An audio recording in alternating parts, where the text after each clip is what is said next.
Bien, creo que es válida la pregunta que nos hacemos en el caso de El Salvador y Bukele. El profesor realmente escuché algunas de las conclusiones que hizo, tomando en consideración algunos contextos históricos de personajes que en algún momento fueron populistas y que inclinaron a otro sentido del gobierno. Es fundamental evaluar que cada época histórica, cada momento histórico tiene su figura.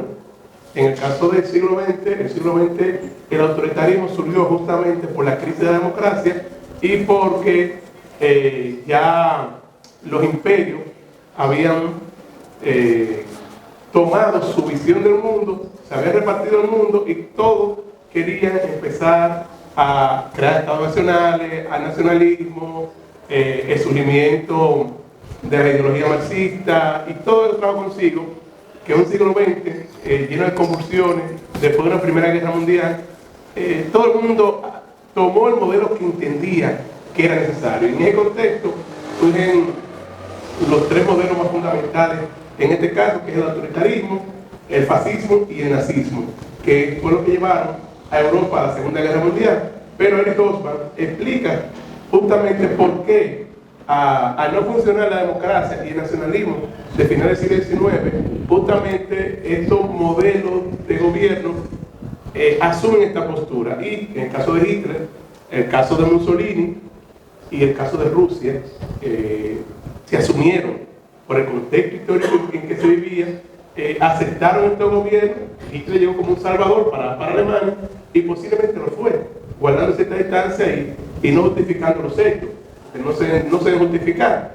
Pero en el contexto, todo el mundo vio bueno y válido en un momento la llegada de Hitler y los cambios que le dio a Alemania. Después eso fue degradando a otra situación y nos llevó a lo que fue la Segunda Guerra Mundial y posiblemente el genocidio de los judíos y otras etnias, o otros grupos en este caso, que también se explica históricamente, pero no se justifica. No es justificarlas. En ningún momento se debe justificar ninguna de las atrocidades cometidas contra la humanidad. Eso no se justifica. Ahora bien, en el caso de América Latina, hay un barómetro político que se hace todos los años y en las últimas mediciones que se hizo, dicen que un 75% de la juventud desea un gobierno dictatorial. América Latina desea un gobierno autoritario, dictador, en este caso una dictadura. Uno lo dice, en el caso mío que estudié historia, dice, bueno, posiblemente los jóvenes no conozcan la historia y desconozcan todo lo que conlleva la dictadura. Pero también los jóvenes posiblemente piensen, el modelo democrático no nos ha dado respuesta a lo que nosotros queremos, que quizás no nos hemos hecho esa pregunta, que puede ser posible. Entonces, partiendo de esto, El Salvador llegó, el Mesías, por así decirlo, Bukele, y llevó a El Salvador desde los países más violentos de América Latina por encima de Haití, que es mucho decir, por encima de Haití y inseguro. Yo veía programas antes de Bukele y empresarios decían que tenían que pagar para distribuir sus productos a bandas que estaban en los diferentes municipios, regiones, para poder entrar y poder distribuir los productos. Para poder tener un negocio también tenían que pagar a las bandas. O sea que había toda una estructura al margen del gobierno, dentro del mismo sistema, que no había control alguno. Y la captación de los jóvenes para lo que es involucrarse en el proceso de las bandas, la famosa Mara y el 18, pero la Mara Salvatrucha es lo más conocido. Y esto, de una u otra manera, captan a los jóvenes que no tienen otra oportunidad más que integrarse a la delincuencia para poder subsistir. Y el gran problema es que esta delincuencia no le ofrece otra oportunidad más que cuando se integran, o tú terminas con ellos, o tú matas a quien sea, y si te sale también tiene consecuencias. O sea, no te dan opción de elegir. Pero el Estado tampoco tiene respuesta a las necesidades de estos jóvenes. Entonces, había que buscar la salida. Y posiblemente la integración de los jóvenes a estos grupos delictivos se podía explicar justamente de su origen, pobre, sin oportunidad, y todo aquel que tenía el deseo de superarse, o se enganchaba a la banda, o hacía la trayectoria para llegar a la frontera y pasar desde México a Estados Unidos. Hacía todo ese periplo, todo ese trayecto que también era un poquito tumultuoso. Entonces, llega Llega Bukele. Por cierto, Bukele, antes de llegar al gobierno, cambió una ciudad, cambió una provincia, por así decirlo. Primero, un municipio, Navarrete, luego Santiago. O sea, que fue escalando en el modelo de gobierno municipal provincial de llegar a una propuesta presidencial, y cuando llega, para poder cambiar las estructuras hay que hacerlo con mano dura. O sea, ninguna de las estructuras existentes se cambia por amor al arte, ni usando los mecanismos adecuados que ella propone. Por eso todos los procesos de transformación son violentos. Todos los procesos son violentos. Gandhi, él no era violento, pero a los que enfrentaban sí eran violentos. Entonces había esa parte. Aunque tú no ejerzas la violencia, hay otro que la ejerce contra ti. Entonces, en el caso de Bukele, llegar al gobierno, llegar al Estado y hacer las transformaciones necesarias para que la gente goce de un espacio sano, como todo dominicano quiere. Por ejemplo, yo quiero salir a las 10 de la noche, ir al monumento, ir a tal sitio, y que no aparezca una persona que me arrebate lo poco que he ganado trabajando. O salir de la universidad, por ejemplo, tengo clase de 6 a 9, yo tengo que despachar a las 8:50. ¿Por qué? Porque si despachan a las 9, no hay un vehículo ahí para llevar a los muchachos, de su casa, de aquí a su casa posiblemente no encuentro vehículo, y si le pasa algo a uno de esos estudiantes, tengo yo un peso de conciencia, por no asumir algo que yo entiendo que está pasando. Y con gestión del señor director que está aquí, y los proyectos que se han hecho, hemos logrado que la policía nos acompañe en todo el trayecto de que los muchachos salgan. Usted está ahí a 8 de la noche, 7, hasta las 10 está la policía ahí para acompañar el proceso, para evitar eso. Pero lamentablemente, es una buena gestión, pero la policía está ahí justamente porque nuestros estudiantes van siendo atacados. Por eso está ahí, que no debiera estar ahí. Entonces, para gozar un estado de paz, de bienestar en El Salvador, obligatoriamente debió de ponerse a manos duras. Y los derechos humanos. Bien, vamos a los derechos humanos. Todo el mundo tiene derecho a ser libre, a la vida, etc. Ahora bien, cuando un delincuente, por quitarme lo poco que yo tengo, me quita la vida a mí, o le quita la vida a un hijo mío, a un familiar mío, no se debe aplicar la misma medida de derechos humanos. Yo tengo libertad de andar libremente en mi país, de andar sin ningún problema. Entonces, aquel, por quitarme lo mío, por sobrevivir, por mantenerse, viene y me arrebata lo que tengo, que es la vida y la poca pertenencia que tengo. Entonces, ¿quién me protege de eso? ¿Quién me protege de eso? Y si el Estado no me garantiza, que es quien debe garantizarme la seguridad, ¿quién lo hace? Entonces, ¿qué hizo Bukele? Bueno, para evitar eso, independientemente, sin llevar a juicio y nada, todo el que está identificado, porque están identificados, todo el que está identificado con una banda tranquila, se hizo una cárcel modelo, y en esa cárcel, a todo el que puede agarrar, lo metieron. Oh, sorpresa.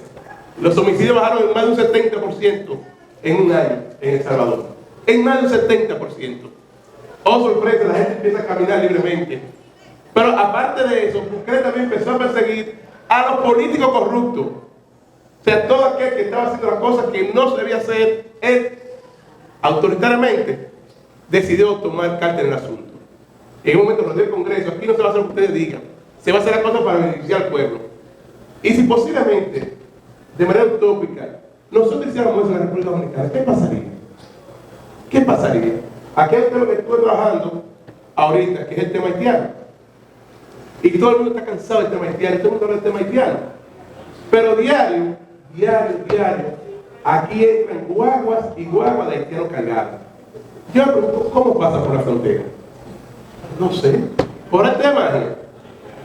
O quizás no hay una estructura compuesta para ganar dinero o sacarle beneficio a un tema y poder seguir jodiendo a nosotros. Pero usted va a cualquier empresa de este país, especialmente donde se utiliza la agricultura y la mano de obra barata, oh sorpresa, más del 70% de mano de obra haitiana. Más del 70%. Entonces, si hay una ley que regula que el trabajo dominicano debe ser un 20% extranjero y un 80% mano nacional, obrera nacional, ¿por qué no se cumple ni en el Estado, ni en la empresa privada, ni en cualquier espacio que uno tenga que utilizar mano de obra? Porque hay una estructura compuesta tanto de los empresarios y de los gobiernos, especialmente de los gobiernos, de las estructuras que están para estudiarlo. Usted va a cualquier finca, de cualquier diputado y de cualquier senador, ¿a quién tiene trabajando? Haitianos. ¿Quién es que le hace la agricultura? Los haitianos. ¿Quién es que le siembra? Los haitianos. ¿Quién es que le cuida la hacienda? Los haitianos. Entonces, no era una componenda de un tema que nos está afectando a nosotros como país. Entonces, ¿qué es Bukele? Si el interés de los congresistas no es el del país y se demuestra que está utilizando dinero del Estado, vamos a someterlo. Y lo hizo. Ahora, ¿qué tiempo va a durar eso? No sabemos qué tiempo va a durar. Pero sí sabemos que está funcionando. Y sí sabemos que Bukele se ha convertido en un modelo de gobierno para América Latina. Y no tanto así, usted busca, nuestro querido presidente, cuando fue a hacer el distrito de Cuenca, lo hizo estilo Bukele, saquito, fuera, en el escenario, sin corbata, chabacano, o algo que él está haciendo que lo están imitando. Pero no imitan las cosas que realmente dan beneficio al pueblo, sino que dan vistosidad a ellos. El pueblo que necesita ahora mismo es seguridad. El pueblo que necesita garantía. Eso es lo que el pueblo necesita. Y Bukele está dando eso a su país. Y mientras Bukele está dando eso a su país, primero va a bajar la tasa de homicidio, segundo, hay y se está creando más espacio, tanto de formación como de empleo. Y algo que vi también, como soy educador, Bukele ha construido escuelas modernas, referentes en América Latina, con la mitad del presupuesto. Ha hecho 4 o 5 escuelas con la mitad del presupuesto que se construye en República Dominicana. Con la mitad. Entonces la pregunta es, ¿dónde va el dinero de la educación? Y pantallas grandes, con internet a todo el mundo, con áreas verdes, con profesores capacitados, con espacios seguros, o sea, todo eso será devuelto al pueblo. Entonces, dictador, posiblemente por los mecanismos que está utilizando, autoritarios, de control masivo, sin implementar la libertad de aquellas personas que posiblemente merezcan alguna defensa, pero que se entiende porque están marcados, no.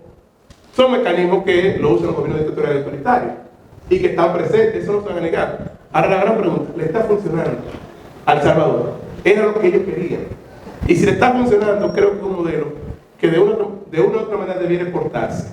Y exportarse justamente con el beneficio y la garantía que tiene el pueblo de gozar de una mayor libertad y una mayor seguridad. Sequionía, les paso la pelota, agarran.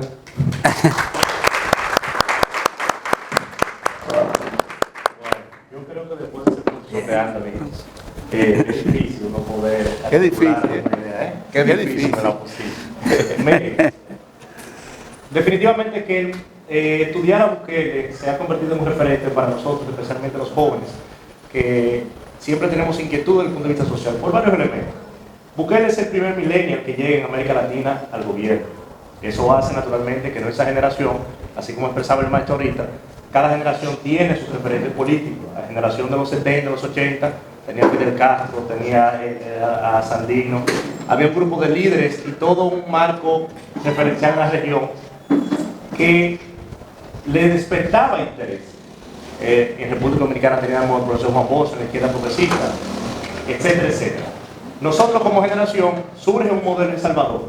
Un joven con apenas 36, 37 años llega al gobierno llamado Bukele, que previo a eso había sido alcalde de San Salvador, como bien explicó Anthony, y previo a eso había sido director de un distrito, lo que aquí llamamos un distrito, de San Salvador, y que había transformado mucho su gestión y que eso lo impulsó, a pesar de ir por el partido tradicional, el FML, luego se declara independiente y entonces forma todo un movimiento a nivel nacional llamado Nuevas Ideas. Y con ese movimiento, digamos, independiente, llega a la República. Ojo, también hay que ver características. Siempre yo digo, en política y en el Estado, nada es negro o blanco. Siempre hay tonos grises y en ocasiones hay muchos tonos grises. Bukele no es un hijo del pueblo. Bukele es hijo de una familia bien adinerada de El Salvador. Bukele no es un producto que se inventa de la noche a la mañana. Una de las especialidades de Bukele y de su familia son empresas de marketing y de estrategia política. Su hermano es quien le dirige la campaña a Bukele, que es un estratega y especialista en marketing político. Ahora bien, cuando se habla de dictadura, yo creo que nosotros debemos de empezar un proceso reflexivo respecto a qué es el Estado y a qué nos referimos con dictadura.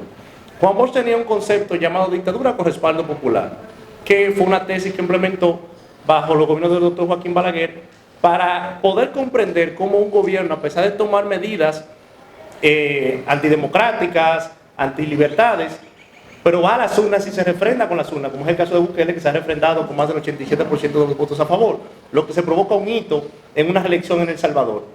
Pero hay elementos interesantes, y como eso es una academia, yo creo que a veces, y me lo enseñaron justamente aquí cuando fui estudiante, la filosofía no es llegar a tener respuestas, es hacerse preguntas. El tema está en hacernos las preguntas correctas. ¿Qué preguntas nos hacemos? Porque si la pregunta es equivocada, la conclusión será equivocada. Entonces, la pregunta correcta pues nos puede llevar a una reflexión correcta.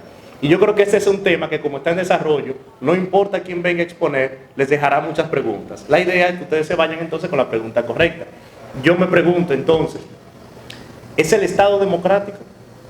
El concepto de Estado ¿está diseñado para ser democrático? ¿No es uno de los pilares del Estado, por ejemplo, el monopolio de la fuerza? Y yo me pregunto, ¿hay algún mecanismo de usted poder ejercer la fuerza desde el punto de vista de las democracias liberales modernas como se ha constituido? Entonces, cuando el Estado pierde el monopolio de la fuerza, entonces, ¿qué se convierte? ¿Qué es? Entonces, cuando vemos un modelo como el de Bukele, lo que nos debemos de preguntar, Juan Bosch hablaba de dictadura con respaldo popular, y yo me pregunto, ¿será que en América Latina necesitamos algo que yo denomino dictaduras institucionales?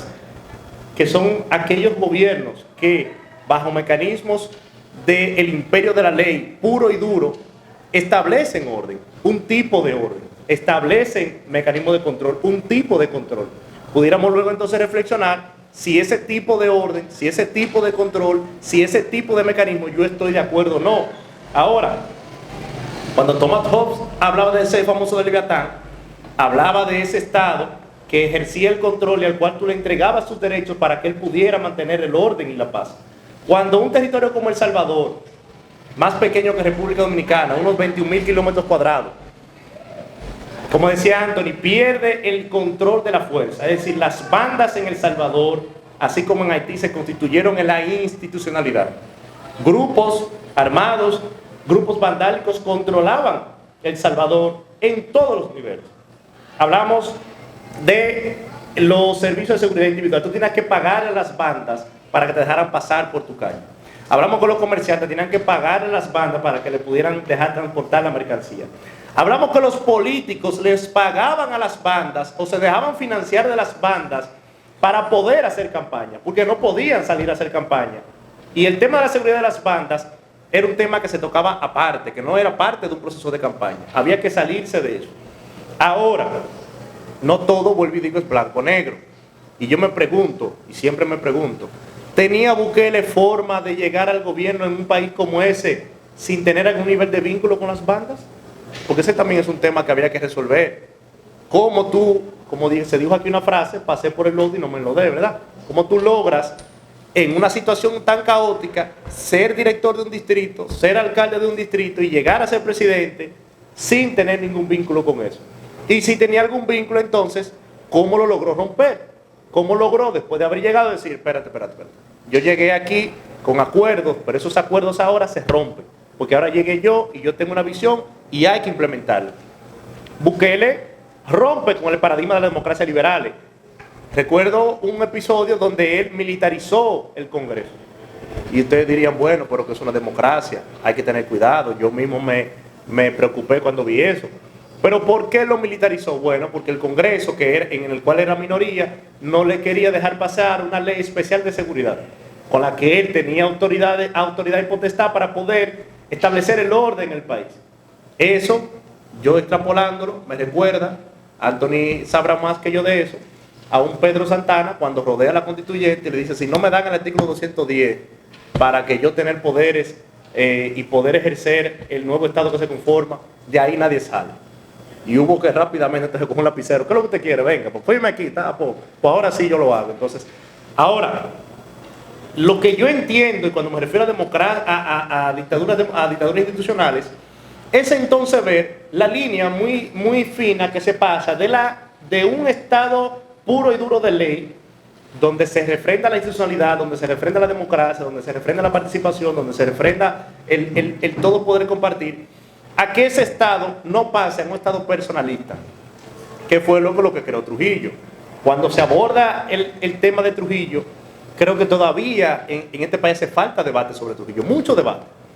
Porque yo entiendo que hay que analizar dos Trujillos. El Trujillo que convierte el Estado en una finca propia personal, la dictadura personalista, pero también el Trujillo que da institucionalidad, el Banco Agrícola, el Banco de Reserva, las instituciones que hoy nosotros nos elogiamos de que son parte del sustento de la democracia. El Estado moderno se empieza a construir bajo la visión de un Rafael Leónidas Trujillo, con una visión de lo que debería ser un Estado grande. Lo que hay que ver es el switch, en qué momento él pasa de construir un Estado moderno, un Estado grande, un Estado competitivo, a un Estado personal, a un Estado individual, a un Estado donde lo que él se dijera se hiciera y no. Y ahí claramente que no podemos llegar. Ahora bien, por eso me hago la pregunta, ¿es el Estado liberal? Cuando el Estado en pandemia te decía que tenías que quedarte en tu casa, ahí lo justificado en respuesta a eso, es que estamos sufriendo una nueva transición en lo que respecta al concepto de Estado y de libertad. Ese Estado de libertad requiere también un Estado de mano dura, un Estado de control, un Estado especialmente en el que se entienda que esa libertad económica, ese desarrollo económico que han tenido los pueblos post caída del muro de Berlín, post desarrollo del capitalismo, requiere algún nivel de sacrificio. Tú no lo puedes tener todo en la vida. Yo siempre planteo que en la vida para todo hay que hacer un sacrificio. Tú no puedes pretender graduarte, por ejemplo, de una carrera universitaria en esta universidad quedándote acostado en tu casa. Entonces tú te sacrificas, tú dices, bueno, quiero dormir, pero quiero graduarme. Entonces, ¿cuál de las dos yo quiero más? Para yo graduarme tengo que dejar de dormir, y tengo que venir a la universidad, y tengo que estudiar, y tengo que prepararme. Entonces, o venir a la hora por lo menos, ¿verdad? Usted diría, pero yo quiero graduarme, pero no quiero ver a ese profesor, pero tiene que ir mi amor para poder graduarte. Entonces, en ese sentido, es simplemente poner en un balance la composición de América Latina. Y retornando a don Juan, les digo algo. Miremos mucho el modelo de Bukele. Como jóvenes, obsérvenlo. Presten atención. Presten atención al modelo también, que es un modelo muy parecido al modelo de Argentina, con Javier Milei. Porque Juan Bosch tenía una teoría que yo la comparto a cabalidad, y es que decía: los procesos sociales que se producen en América Latina llegan con retardo a República Dominicana, con una arritmia temporal, pero llegan. O sea, lo que usted ve que está pasando en América del Sur, que son sociedades que tienen mayor carga ideológica, mayor carga institucional, mayores niveles de desarrollo, terminan llegando tarde, pero llegan. Y a esto yo le agrego que Juan Bosch planteaba eso en los años 70, 80, 90, donde la comunicación y la globalización no había esa forma de tú enterarte tan rápido de los procesos. Hoy no. Juan Bosch planteaba que pasaba 1 o 2 décadas para que un proceso impactara aquí. Yo sostengo que ya eso se reduce a la mitad. Ya lo que está pasando en Sudamérica, a más tardar en 5 años, empieza un proceso de impacto de manera directa aquí. Entonces, volviendo intrínsecamente al modelo Bukele, Anthony decía, ¿está persiguiendo la corrupción? Yo diría sí, pero eso es lo que menos ha perseguido. Bukele se ha hecho un pacto con la clase política. Fíjense que él no se ha centrado tanto en perseguir a los políticos. Él eligió un adversario. Y como todo buen propagandista, tiene los elementos propios de un líder mesiánico, que es entonces lo que decía el maestro, que hay que tener en cuenta. ¿Cuáles son los elementos de un líder mesiánico para que ustedes lo puedan identificar rápidamente? Bueno, lo voy a poner con Adolfo Hitler. Lo primero que un líder mesiánico ubica es una causa, que en principio parece justa. Hitler enarboló el orgullo alemán, y ese gran orgullo que había sido devastado con el Tratado de Versalles en la Primera Guerra Mundial, entonces Hitler decía que le iba a devolver el orgullo alemán, y nada más orgulloso que la raza alemana. Y eso provocó entonces que esa causa justa enarbolara el discurso de Hitler y llegara al poder. ¿Qué enarboló Bukele? Bueno, la seguridad, que era el miedo de todo salvadoreño, el problema de todo salvadoreño, que no podía caminar. La seguridad y el estado de bienestar. ¿Qué es lo próximo que tiene que tener un líder mesiánico? Bueno, un adversario. Si usted tiene una causa, tiene que tener entonces un contrario para usted infundir ese miedo que le provee a usted del estado de necesidad de usted poder tomar decisiones. Hitler ubicó a los judíos y Hitler dijo, la causa de todo mal nuestro son los judíos. Bueno, pues Bukele por eso digo que habría que analizar entonces si realmente está persiguiendo a los políticos. No eligió como sumar a la clase política, eligió a las bandas en Salvador. Naturalmente, todo aquel político o estructura social que tuviera algún nivel de vínculo con la banda se iba arrastrado en ese paquete, pero su principal foco son las bandas, los grupos armados. Como dice Anthony, Bukele irrumpe la institucionalidad y obvia los procesos políticos y jurídicos y dice: todo el que tenga un tatuaje distintivo de las bandas va preso. No me importa si usted lo agarran haciendo un delito, si usted ha sido sometido, no importa. Si usted tiene un tatuaje, va preso. ¿Y qué hacían los vándalos? Se pintaban con maquillaje la cara para taparse, para que no se le viera. ¿Y qué hacía la policía? Andaba, las mujeres sabrán mucho de eso, con uno de estos asuntos que quitan el maquillaje. Entonces te agarraban y te pasaban por la cara. Y desde que salían esos tatuajes ya usted estaba preso. Venga. Porque se estudió que las bandas, un elemento característico y fundamental para entrar a una banda, era el tema de los tatuajes.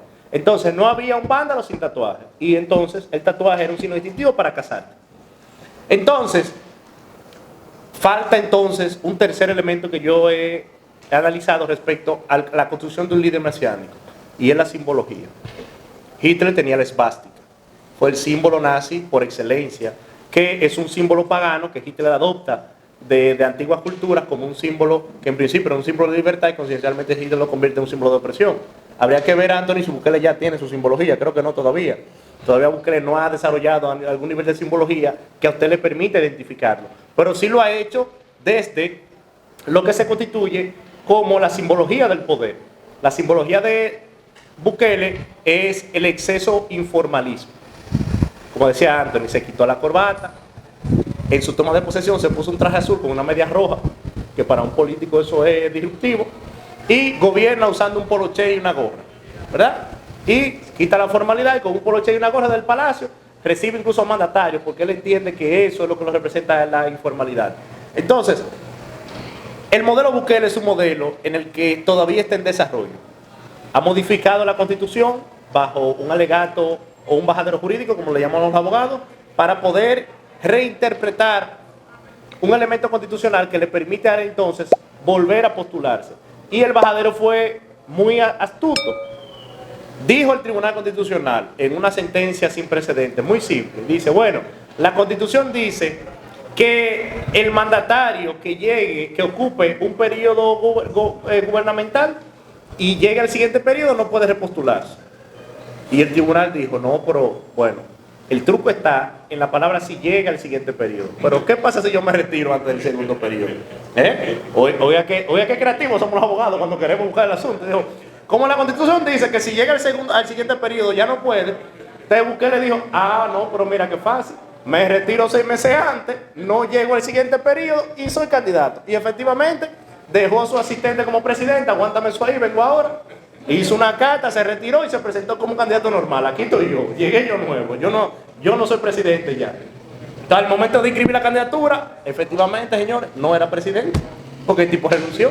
Y como renunció y ya no era presidente, podía volver a presentar. Oiga, qué creatividad. Entonces, pero volvemos al origen.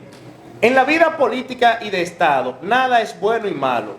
Decía Maquiavelo: el fin justifica los medios. Lo que poca gente no lee después de esa frase es que Maquiavelo se refería a que el fin ha de ser justo para que el medio pueda ser justificado. Si el fin no es justo, el medio no es justificado. Lo que pasa es que todo buen malinterpretador además dice: el fin justifica los medios. Entonces, si el fin es mío, yo hago lo que yo quiera. No. El fin ha de ser justo para que el medio sea justificado.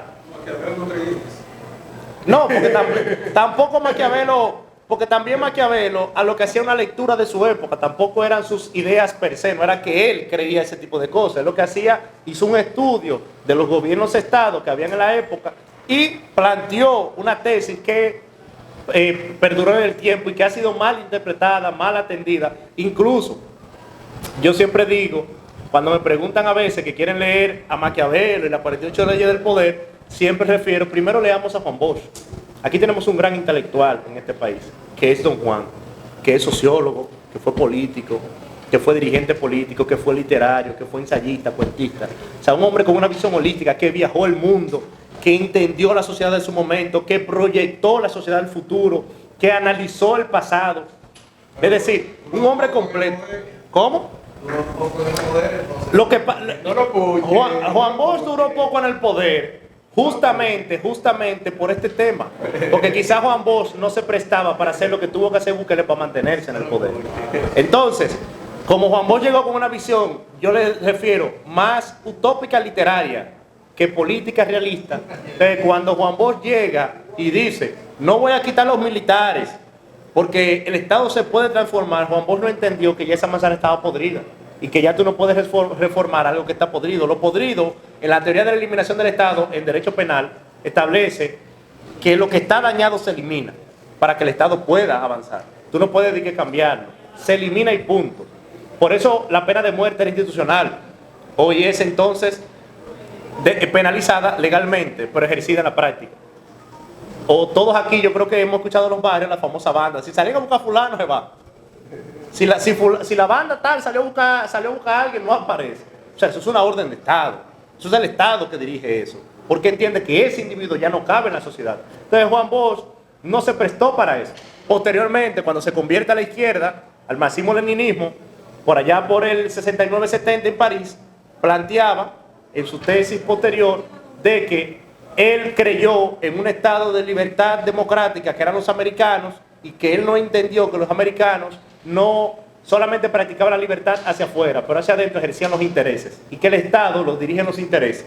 Y ahí Juan Bosch cambia su tesis totalmente y empieza un proceso reflexivo desde la visión marxista-leninista de la concepción de Estado y de política. Entonces, jóvenes, Bukele, para mí todavía no es un dictador, todavía. Dentro de la simbología del poder mesiánico, todavía creo que le faltan algunos elementos. Pienso que ha ejercido el pragmatismo político para poder generar un estado de estabilidad que le permita a él gobernar. Ahora, la pregunta es, ¿ese modelo de Bukele puede ser permanente en el tiempo o acaba cuando él salga? ¿O él tendrá que convertirse en un líder mesiánico, autoritario, individualista para poder mantenerse en el poder? Y si nos vamos a la teoría de la anatomía del poder, consumirá el propio poder a Bukele, haciéndolo entender que, como dice la famosa frase, Bukele sin ti se hunde este país, y lo hará entonces perpetuarse hasta que la muerte lo separe del Estado. Esas yo creo que son las preguntas que nos debemos hacer. Y en un segundo término, si esas medidas son necesarias y si estaríamos dispuestos a vivir en un estado en el que pase eso a cambio de libertad, de un estado de bienestar, de seguridad y de tranquilidad. Le dejo eso de tarea. De calificaciones sean democráticas, para que funcione tiene que haber una veeduría y tiene que haber un seguimiento de los procesos institucionales. Por lo tanto, esas instituciones funcionan porque yo estoy al frente de ellas y dan el servicio justamente porque estoy velando que se dé. En el caso de Bukele, independientemente, está haciendo que la cosa funcione. Exacto. Y está haciendo que la cosa funcione, es válido. Ahora, creo, sin temor de ofender, creo que hay que hacer una relectura del profesor Juan Bosch. La dictadura por Reparo Popular tenía un momento y sacarla de ese momento es llevarla a un proceso que no es justamente la interpretación que debemos darle en este contexto. Ahora, ¿en qué categorización existe dictadura con reparto popular que no sea en el imaginario de Juan Bosch? Eso es una... Bueno, el mismo... un disparate. Claro. Oye, un minuto para responder. El mismo Gramsci plantea que el proletariado también llega a dictadura. O sea, que la dictadura puede existir en diferentes facetas, independientemente. Ahora. ¿Cómo esa dictadura funciona dentro de los procesos? Y si queremos, porque el problema es que queremos ver la democracia como lo mejor del mundo. Señor, la democracia no ha funcionado. La democracia no ha sido un problema constante, concreto. La democracia en América Latina no ha resuelto nada. Pero que es muy joven. Si no, pregunta a Haití. Haití funcionaba con Duvalier. Después Duvalier Haití se volvió una mierda. Pero con Duvalier funcionaba, ¿por qué? Porque había un gobierno autoritario y porque hacía que funcionara. Y tú el que quería hacer lo que le daba su maldita gana, se le enfrentaba. Independientemente fuera bueno o malo. Las cuestiones morales no se le asumen al Estado. Entonces, que sea joven, que sea largo tiempo, es otra cosa. porque el fascismo y el nazismo duraron poco tiempo y funcionaron en su contexto. ¿Es lo adecuado? No lo adecuado. ¿Es moralmente correcto? Es otra cosa. Pero lo de Bukele está funcionando y la parte teórica, mitológica de que la democracia no es la democracia no. ¿Qué es democracia? Hacer rico a lo más rico. Y me voy. Yo trabajo en una escuela. Cuando veo la escuela, llega el desayuno escolar. Y cuando veo la factura de papel de desayuno escolar, oh, sorpresa, usted sabe quiénes vienen de Santo Domingo a una escuela en la cumbre de la mañana a traer leche y pan. Adivina cómo decía el conduce. Corripio. Ah, bueno. Miren, brevemente. 100%. Sí, sí, en este. Pero bueno, mire, el doctor Noé que acaba de llegar decía que si existe dictadura con respaldo popular, si extrapoláramos el concepto de dictadura con respaldo popular del profesor Juan Bosch y el concepto que yo acabo de plantear de una dictadura institucional para poder reformar y establecer el orden, porque el Estado no está para ser libre, el Estado está para instaurar un orden. El gobierno entonces es un gobierno entonces que establece los órdenes de libertad. En El Salvador sí se ha podido materializar la dictadura con respaldo popular. El 87% de los votos refrendó a Bukele. ¿Cómo? Bueno, habría que ir a preguntarle a cada salvadoreño por qué usted votó por Bukele. Ahora, el tema estaría en que si esa dictadura que representa a Bukele es contra un sector de la sociedad o contra todos. Y si la propia sociedad salvadoreña ha entendido que no todos merecen el mismo trato igualitario ante la norma y ante el Estado. Es decir, si usted decidió de manera voluntaria entrar a una pandilla, si usted voluntariamente decidió atacar a su conglomerado, si usted de manera voluntaria decidió ser un ente delictivo, usted no tiene derecho a que ese Estado garantista le garantice esos derechos a usted. Y yo creo que ante un caos como lo habíamos planteado que en El Salvador, la sociedad salvadoreña entró en eso. Y brevemente, la democracia para mí no ha funcionado porque es reaccionaria. El concepto de democracia liberal que tenemos actualmente, ¿dónde surge? Revolución Francesa. ¿Y qué fue la Revolución Francesa? Un baño de sangre.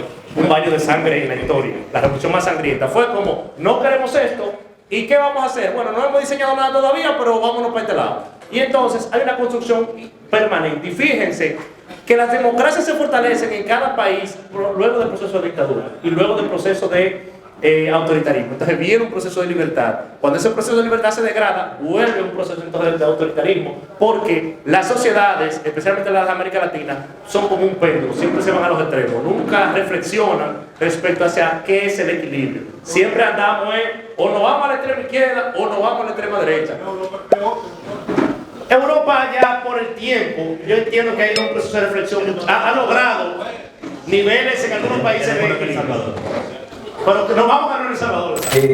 Mire, como se ha establecido, si se establece que es dictadura o no es dictadura, eso no. Hasta ahora no hay personas que ya lo están señalando como tal, pero todavía no es dictadura. Todavía. Falta mucho. Hay una serie de características que señalan lo que son las dictaduras. Y esto debería estar dentro de ese parámetro. Ahora bien, señores, los análisis políticos son más profundos de como lo vemos. Si Bukele está haciendo eso y está siendo aplaudido por el pueblo y apoyado por el pueblo, esto es la diferencia de lo que teníamos anterior y lo que tenemos ahora. Entonces, la democracia es mala, no. La democracia no es mala, la hacen mala los que dirigen la democracia. Porque si tú lees los diferentes tipos de Estado que hay o de gobierno, ¿verdad? Una de las más socorridas, ¿cuál es? La democracia. El partido, es el gobierno del pueblo. Ahora, si se corrompe, como lo tenemos aquí corrompido en estos países de nosotros, ¿verdad? Entonces ahí es lo peor. Porque la democracia no puede haber privilegio, como la dictadura. ¿Por qué las dictaduras son malas? Porque hacen privilegios. Pero Bukele está haciendo gobierno para el pueblo y del pueblo.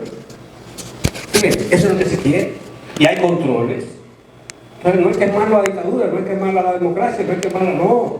Es la forma que tú diriges. Si tú diriges con la ley y la ley está, y tú aplicas la ley ya, tú no vas a chocar con nadie. ¿Me entiendes? Juan Bosch, dictadura con respaldo popular, no. Lo que quería era que el pueblo fuera el que gobernara. Y un gobierno del pueblo, ¿qué significa? Que todo el mundo íbamos a convivir. Eso es lo que establecía en su tesis de respaldo popular. Pero no lo dejaron gobernar. No fue que no quiso ni pudo, porque no lo dejaron. Lo que establece los desórdenes. ¿Quién establece el desorden aquí? El desorden fue establecido todo el tiempo ha sido así, después de la dictadura, ¿verdad? Los norteamericanos han tenido miedo a todo eso. Pero son los yanquis, los culpables de todo eso que está pasando, de lo que ha pasado. Es más, hasta de lo que pasó en Cuba. Hasta lo que pasó en Cuba, porque le dieron demasiado privilegio a Batista. Y Batista lo tenía todo. Y todo eso que señaló José aquí ahorita, esos dictadores. Entonces, lo que hay que establecer es, señores, que si hay una norma que lo hizo un Congreso y apoyado por el pueblo, entre comillas el pueblo, ¿verdad? Vamos a apoyar la norma. Entonces, ¿qué es lo que Juan Bosch establecía? Que se apoyara la Constitución. ¿Qué establecía la Constitución? Sobre todo la Constitución más avanzada que hasta ahora no ha habido otra. Ni siquiera la del 58 en Boca. Era la del 63 de Juan Bosch. La Constitución más avanzada que ha tenido el país. Y oye, ni el PLD ni el PRD, ni la fuerza del pueblo si llega, va a poder superar, todavía no ha podido superar esa Constitución. ¿Por qué? Porque la Constitución para el pueblo. Cuando dan la tierra a los campesinos, las empresas son del pueblo, son no para servirse, sino para servirle al pueblo. Esa frase no es de Juan Bosch, pero Juan Bosch la hizo valer. Entonces, Bukele está haciendo su papel. Y nosotros debemos apoyar. Y es un ejemplo, sobre todo la juventud debe seguir eso. Porque antes se establecía que los viejos eran lo que podíamos gobernar. No, es esa juventud que tiene que poner el poder, o que debe gobernar, sin traicionar sus principios. Porque llegaron jóvenes de recuerdo al poder, sí, llegaron jóvenes, y lo hicieron muy mal. Y viejos lo hicieron muy mal. Incluyendo a la gente que venía de Juan Bosch. Porque los PRDistas que fueron un desastre. Y el PLD que fue un desastre. O sea, que la gente que vinieron de Bosch ha sido un desastre gobernar, con excepción de quién. Bueno, Guzmán. Pero el que ha venido ahí ha sido un desastre. Todos van a ser corruptos. Y señáleme uno que no. Y se lo digo a los estudiantes, es estudiante mío, ¿verdad? Y se lo digo a los cursos, corruptos todos, irresponsables, respetuosos. Ahora, Bukele está haciendo su trabajo y nosotros tenemos que apoyar. La juventud tiene que agarrarse ahí y decir, sí, podemos hacer cosas, como y para el pueblo. Y el pueblo tiene la mayoría. Son los ricos, ¿no? Pero hay que respetar los derechos de los ricos, pero espérate, tú no puedes tener tantas cosas que yo no tenga nada. ¿Por qué vienen las bandas? Precisamente por esa diferencia abismal entre el de arriba y el de abajo. Y el del medio lo paga todo. Pero nosotros como clase media lo pagamos todo. Entonces el de arriba no paga porque él es jefe de todo, es dueño de todo, y el de abajo no paga porque no puede. Y la clase media tiene que pagarlo de arriba y pagarlo de abajo. Entonces nosotros somos como dicen por ahí, como la arepa. ¿Entiendes? Fuego arriba y fuego abajo. Entonces, eso hay que acabar. ¿De acuerdo? De manera que saludo a estos jóvenes que han sido unos dinámicos caballeros y tienen buenos principios, pero sí, como amigos que somos, los análisis tienen que hacerlo partiendo de pro y contra, no tan lineales. Bueno, y a mí muchas cosas muy lineales. Y políticamente no se puede ser tan lineal. Tiene que tener una posición. Gracias por todo y se cuidan.